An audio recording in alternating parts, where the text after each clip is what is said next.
I want to talk to you today about making an easy fix in your life that can help you coordinate your time and make better use of your time and avoid unnecessary mishaps. And I'm talking about your calendar and scheduling. It's that time of year when I've got to lug around 2 different calendars, one for this year, one for next year, for work appointments, meetings, hearings, and things like that. You can also use your phone. You should have a backup in some fashion and not just one single way to keep your calendar, whichever calendar it is. Things can happen. You drop your phone in a puddle.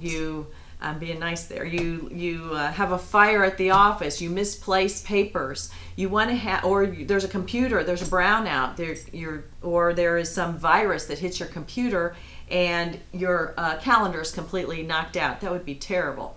So you should always have a backup, whichever method works for you. But there's 3 basic types of calendars and things that go in it. The first one is the personal, and that would have your family holidays, your maybe your hair appointment, your doctor's appointments, anniversaries, birthdays, special events that you always remember, any annual trips that you have with the family, grandpa's birthday. Those types of items would be in the personal calendar. Then for your family calendar, you would have, and some of these may overlap, but I'm just going through the categories. You would have the kids' sporting events, the kids' their holiday concerts, their orthodontist appointment. If you're divorced, visitation schedules, holiday trips, school trips. Also deadlines, if you've got tuition payments for older kids in college. Those types of things would be in the family calendar. Dad's, what do you call it? His Lions Club meeting, his Rotary meeting, when husband or wife or partners are going to be out of town for business and seeing what's going to overlap.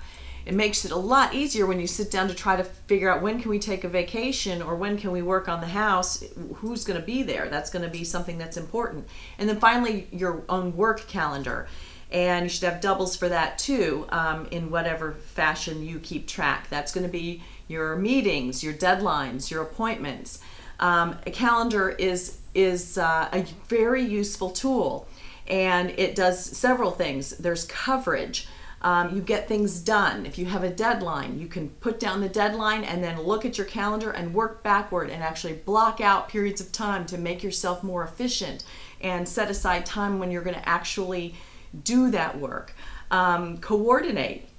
You don't want to double book things. You want to make sure that if you have promised a client that you're going to take them to the World Series, that you don't have your spouse planning a dinner party with Aunt Agnes. That's an extreme example, but you get the idea. Also, you want to coordinate with pickup and drop off for kids. What one kid is doing for baseball and another one is doing for soccer. Who's going to be where? Make sure things are all covered. If everybody's going to be gone, who's going to babysit? If the adults are going to be gone. In your office, you want to coordinate on assignments. If one person can handle more than one task and they're already going to be at a certain meeting or a certain customer, maybe you can make some efficiencies there, or even ride together, different things like that. Communicate.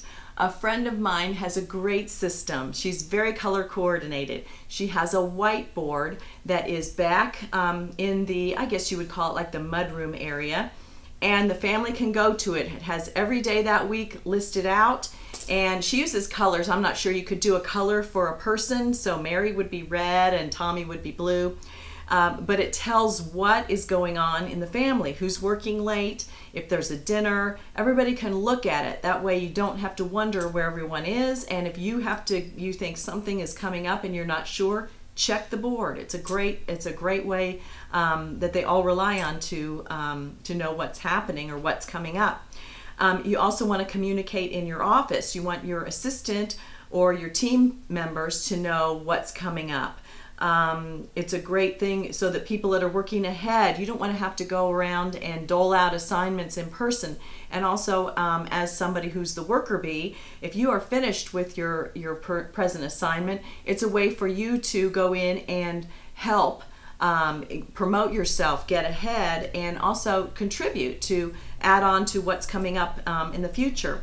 And then finally, consistency in creating whatever system that you use, whether it's your phone, whether it's on paper, on the computer, or a combination, a wall calendar at home, the little diary. Consistency is really what you're striving for. If you've never actually kept track of your appointments before, figure out one of these systems and try it. Try it for 6 months. Put everything in there, use it, then go back and evaluate what worked, what didn't work. Did you forget to take it with you? Did you forget to enter things into your phone? Did you find that when you're relying on your phone, you didn't have quite as many appointments or time blocked off in there as you should, and you came upon some conflicts? That way you can go back and revise it later and do it better next time. I hope this helps. Your calendar is really underutilized, I think, in day-to-day activities, and it's something that's very easy, and it's something that will really help you get on track. You can track your savings goals in there. You can track your fitness goals in there with your calendar, and just keeps you going forward.